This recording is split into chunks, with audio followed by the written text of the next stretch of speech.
Yo, what is up everybody, it's K8 here, and today we're going to be making that little boink, little high-pitched pluck thing that you just heard. Sounds like this. So a lot of people have pointed this out to me and they wanted and requested a video on this, so it's very close to like a purple Lamborghini sort of beginning drop pluck. I would play you it, but I don't want to get a copyright strike, and also I will definitely do that to any YouTube channel. So yeah, we're just gonna go ahead and make this. It's a really simple sound. So if you know my videos, you know that I'll throw up a couple screenshots of the patch so you can go ahead and pause the video and copy it and get it down. And then after that, we'll just go ahead and make a new sound together, kind of following some of the key steps and making a new patch together. So let's go ahead and just do all that. So go ahead and pause and copy these pictures, and then we'll just go ahead and make a new one.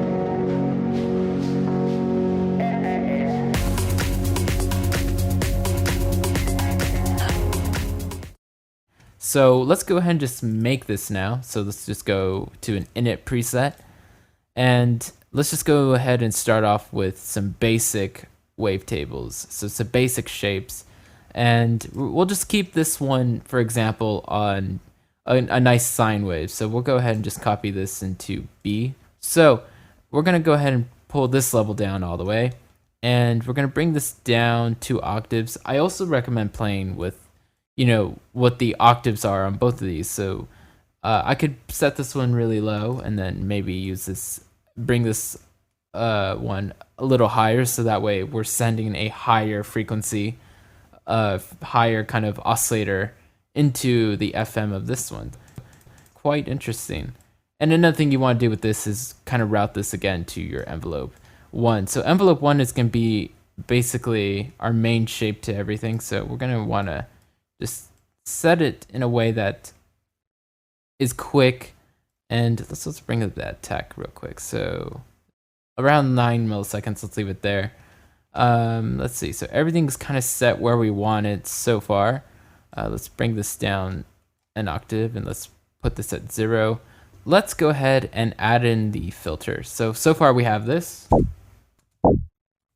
So let's go ahead and add in, my favorite filter for this is the German one. So we'll just go ahead and just route everything through this.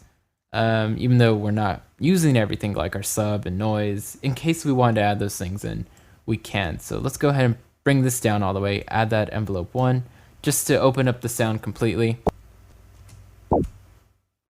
We can do something a little bit more particular with the FM, so we can really have this go a little higher. Let's play around with the octaves.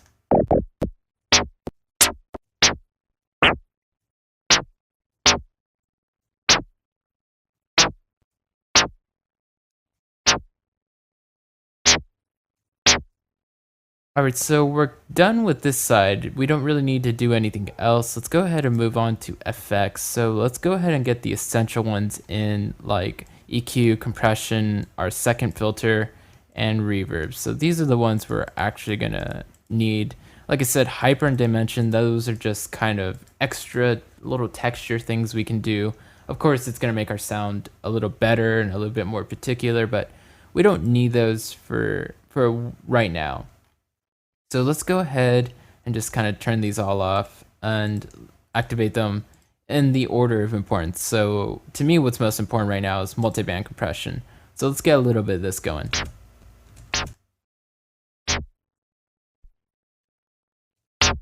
And now a low EQ, just to bring up the high frequencies here.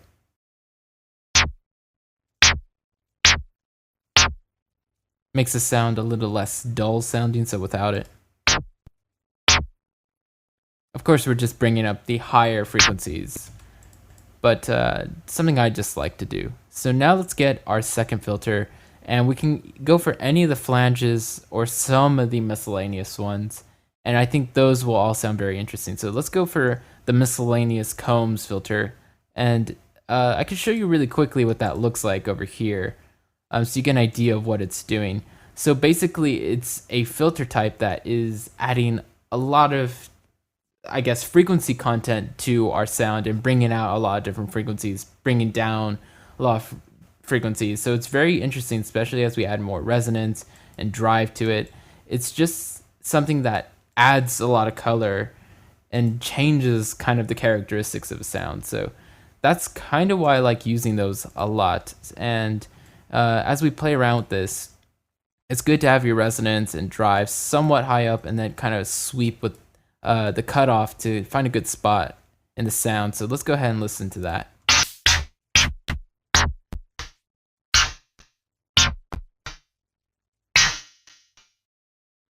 So let's add our last effect for now, the reverb.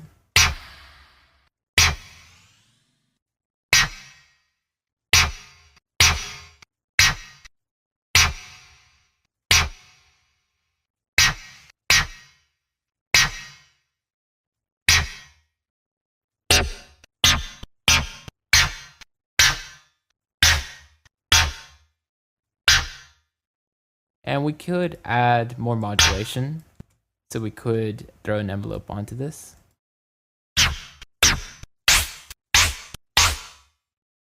Doesn't always work, but it's always fun to play around with it.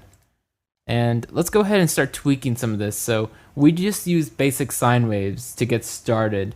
And now we can go ahead and play around with some of the other basic shapes.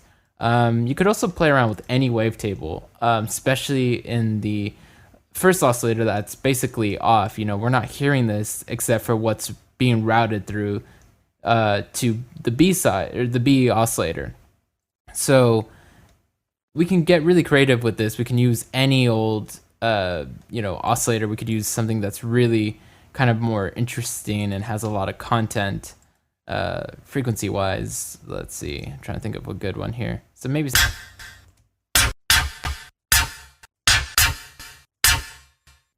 and let's go ahead and put a bend minus on that. Actually, I really like using mirror for some of these. Yeah, I think that looks cool. This looks like a ball sack, but it doesn't matter. I think it sounds kind of cool. So let's go ahead and bring this up. So now we're getting closer to that sort of high kind of pluck sound. A bonk, I would call it maybe. So this is kind of the whole thing about the sound. And from here, we're kind of done. We don't need to do anything else. You can throw this into a track at this point. Of course, you can go ahead and go further and tweak more, add more modulation. You can add a sub oscillator. You can do more things with your filters, find more sweet spots, add distortion, hyper, and all that. But basically, this is the sound, and it's kind of made that simply. So what I would recommend to you guys is save this and keep messing around with this, keep making a lot of variations of this. So what I usually do is when I make one of these, I save it, and then I kind of tweak it, and I try different oscillators, I try different octaves, even different filters. I play around with the envelope, so I kind of change everything, and it leads to a very similar sound, but it's different enough. So that's kind of a good practice to making any preset. Just once you have it down, start tweaking it and playing around with it and saving more variations of it. So that way your library of presets never gets dull and boring. And that's something I like to do when I make presets. So I would save this, and yeah. So hopefully you guys like this. Check it out. I have some new some preset banks on my website. Please check those out.